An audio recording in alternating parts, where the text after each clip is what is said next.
It's shaping up to be an active hurricane season here now in the Weather Center. To answer a few viewer-submitted questions, we're hanging out with meteorologist Jacob Dickey. Jacob, is this hurricane coming our way? Or is it? And I also got to ask, is it Burl or Beryl? It's Beryl, and of course, today it's moving out of our region, so we've dealt with it. You didn't really notice it was a hurricane.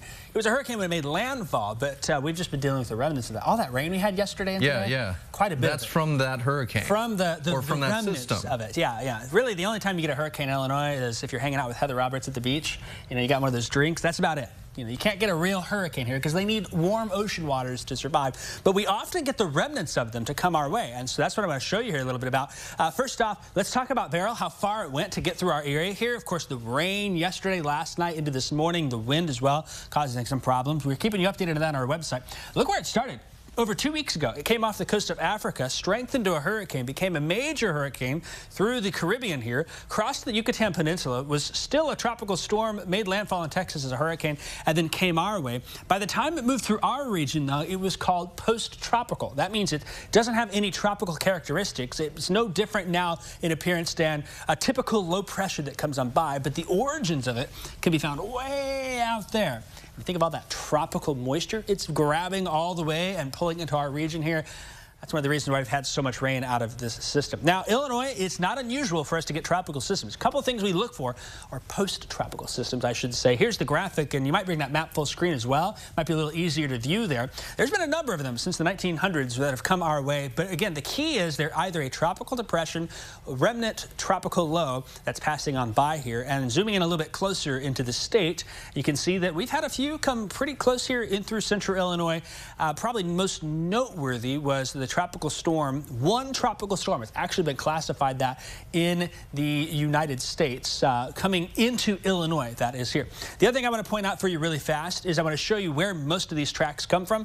They've got to have generally some sort of northwest motion in the Gulf here, and they loop back around as the jet stream pulls them back to the east. Only three systems before have come off the Atlantic and made its way into Illinois here. A lot of that is Texas. If it hits Texas, it's coming our way. That's what we've dealt with here, and we get that system to swoop just like Beryl has, so not all that unusual. Some of the ones that stand out, though, in recent years here, 2008 was actually a pretty impressive year. We had back-to-back systems. We had Gustav come our way, and then after that, a week later, we had Ike. There was a lot of flooding. I was in high school. I remember those back-to-back systems, how much rain we got from them. More recently, Alberto in 2018 made a track barely grazing Illinois, but we had some impacts from that here. The center track was more to the east of us. And 2020, the center track was to the west of us with Cristobal as it came our way here. And those paths can make a difference as well for us. With Beryl, we were talking about that tornado potential. There's been a lot of tornadoes out of this in southern Indiana, Kentucky, Illinois, all the way down through Arkansas.